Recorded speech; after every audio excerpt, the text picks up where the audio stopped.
বন্ধুরা, চীনের সেনারা ভিয়েতনাম যুদ্ধের পর গত 42 বছর ধরে কোনো যুদ্ধ করেনি, যেখানে ওদিকে রাশিয়ার সেনা সর্বদা দুনিয়ার কোনো না কোনো কোনায় কোনো না কোনো যুদ্ধের অংশ হয়ে থাকে। কিন্তু তাও রাশিয়ার এতটা প্রফেশনাল আর্মিরা ইউক্রেনে যেই চ্যালেঞ্জের সামনা করছে সেটা চীনের জন্য অনেক বড় শিক্ষা। কারণ এখন স্বয়ং চীনের সামনে অনেক বড় প্রশ্ন উঠে এসছে, চীনের ফিল্মি চকলেটি সেনা কোনো যুদ্ধের নেতৃত্ব দিতে পারবে নাকি না।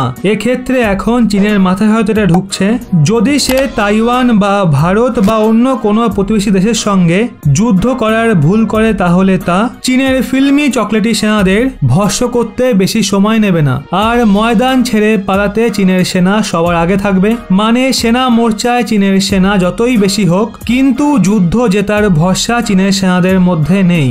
যদি এক্ষেত্রে চীন কোনো যুদ্ধের সূত্রপাত ঘটায় তাহলে তাকে কেবল পরাজিত হওয়ার স্বাদ গ্রহণ করতে হবে। কিন্তু ওই চীনকেই কেবল সৈন্য মোর্চায় নয়, বরং নিজের বিদেশ নীতির মোর্চাতেও ভারতের সামনে হারতে দেখা যাচ্ছে। কারণ চীন ইউক্রেন যুদ্ধকে নিয়ে প্রথমে তো রাশিয়ার সমর্থন করে, কিন্তু এখন ওই চীন ধীরে ধীরে রাশিয়ার থেকে দূরত্ব বাড়াচ্ছে।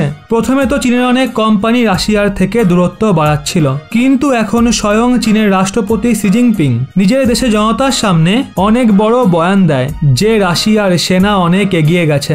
এক্ষেত্রে এখন রাশিয়ার সঙ্গে অনেক লম্বা সময় পর্যন্ত থাকা যাবে না। ওদিকে চীন রাশিয়াকেও এই সংকেত দিয়েছে, যদি ইউক্রেনের যুদ্ধ 2-4 দিনের মধ্যে শেষ হয়ে যেত তাহলে ব্যাপারটা অন্যরকম ছিল। কিন্তু এখন যুদ্ধ লম্বা সময় ধরে চলার কারণে বিশ্ব রাজনীতিতে চীনের ওপর অনেক প্রেসার রয়েছে। মানে এখন চীন ও রাশিয়ার থেকে দূরত্ব বাড়ানোর সংকেত দিচ্ছে, কারণ চীনের বিদেশ নীতি আমেরিকা এবং পশ্চিমী দেশগুলোর প্রেসারকে সামলাতে পারছে না। ওদিকে আমেরিকাও চীনকে লাগাতার পরিণতি ভোগ করার হুমকি দিচ্ছে, কিন্তু ওদিকে চীনের মোকাবিলায় ভারতের বিদেশ নীতি অনেক মজবুত স্থিতিতে রয়েছে। কারণ ভারত এই সময়ে দুনিয়ার একমাত্র দেশ যে রাশিয়া এবং আমেরিকা দুজনের সঙ্গে নিজের বিদেশ নীতিকে এগিয়ে নিয়ে যাচ্ছে, যেখানে চীন এমনটা করতে ব্যর্থ হচ্ছে। তো বন্ধুরা, এই সম্পূর্ণ বিষয় নিয়ে এবং ভারতের বিদেশ নীতি সম্পর্কে আপনাদের মন্তব্য অবশ্যই কমেন্ট সেকশনে জানান।